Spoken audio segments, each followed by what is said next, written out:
a good childhood. It's 2015. I'm feeling good. It's 2015. This year, I just want to shine bright like a diamond this year.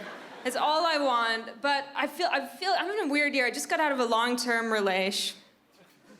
Thanks for your sympathy, guys. No, it was really like a 5-year relation. I was in a long-term. I was engaged. I was gonna get married. Thank you. Finally, somebody gives a shit. But I feel like the first sign that you're not mature enough to get married is you're abbreviating relationship to relation. But we broke up in December. But yeah, I find my parents are really worried about me. My parents, Wendy and James. Give it up for Wendy and James, guys.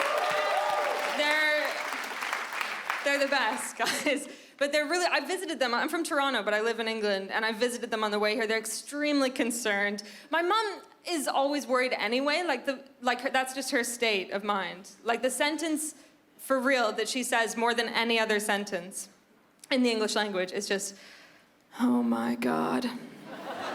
That's her level of stress for everything. Oh my God.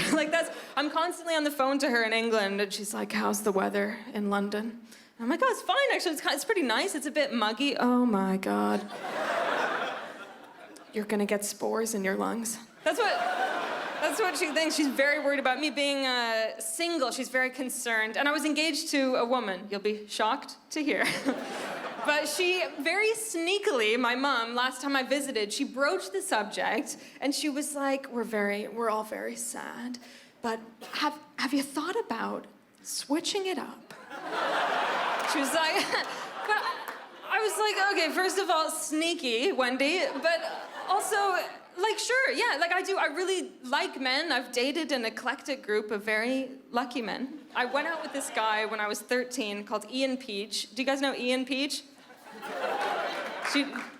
Wait, seriously? Wait, you do? Yeah, from Toronto. Oh my God. Are you serious? Shh. My stomach just fell out through my vagina from fear. Oh my God, we'll talk later. When I was about 13, we went out for 6 months. I think we only hung out like twice. But we were in love, and Ian Peach, he broke up with me on speakerphone while all of his friends listened, and they were all laughing.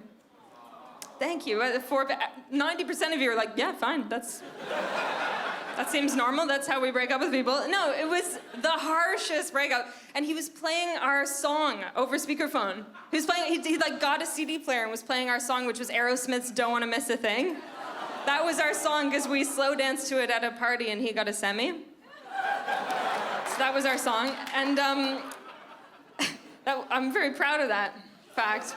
And he was like, look, I don't think we should see each other anymore. And then I hear these peals of laughter, and I realized, his whole class was listening. I'm over it now. You can tell him I'm over it. I never even talk about it publicly. But I was doing an interview in England for a magazine, and the structure of the interview was 10 rapid-fire questions, and they were like, it's gonna be fun, it's word association, just say the first thing that comes into your mind. And so we're going through the things, and it's easy stuff, what's your favorite thing about England? Who's your favorite Spice Girl? Rapid fire. And we get to the final question, they're like, last question, rapid fire, why are you gay? As a rapid fire question, guys. And I was like, well, just like that. Panicking, and I think if I'd had any time to think about it, I would have gone away and come up with something vaguely progressive. I think labels can be divisive, and I don't feel the need to identify as anything other than a human being. But yeah. Well, but I panicked. And I said, maybe Ian Peach in grade 9. It was the first thing that came to my mind, was his face. And the worst part is, I wish I'd written this. You can Google the interview. I'm on record now for the rest of my life as saying, in answer to the question, why are you gay? They've misquoted me, and they've put, maybe eating a peach in grade 9. It's the worst misquote of all time. It's the absolute worst.